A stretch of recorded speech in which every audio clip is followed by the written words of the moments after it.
Ahmad Sinjar 1085 میں سلجوق سلطان ملک شاہ اول کے ہاں پیدا ہوئے۔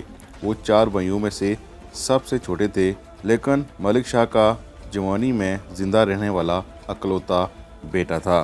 جب ملک شاہ کا انتقال 1092 میں ہوا تو اس کی سلطنت اس کے بیٹوں میں تقسیم ہو گئی۔ احمد سنجار کو خراسان کا علاقہ دیا گیا، جس میں مرو اور نیشا پور کے شہر شامل تھے۔ مرو اسلامی دنیا میں تجارت اور ثقافت کا ایک بڑا مرکز تھا۔ احمد سنجار نے جلدی سے اسے اپنی سلطنت کا دارالحکومت بنانے کا ارادہ کیا۔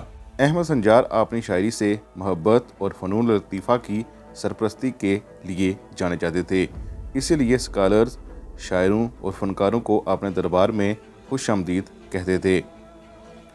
احمد سنجار ایک عظیم فوجی رہنما بھی تھے۔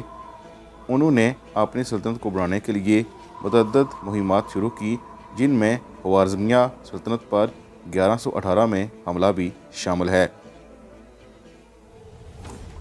احمد سنجار کا دور چیلنج کے بغیر نہیں تھا۔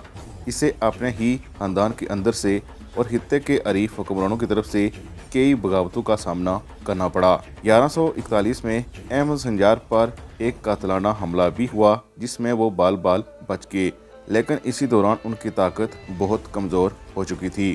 ان چیلنجوں کے باوجود احمد سنجار 1157 میں اپنی موت تک حکومت کرتا رہا اور اسے مرو میں ایک عظیم الشان مقبرے میں دفن کیا گیا، جو آج بھی موجود ہے۔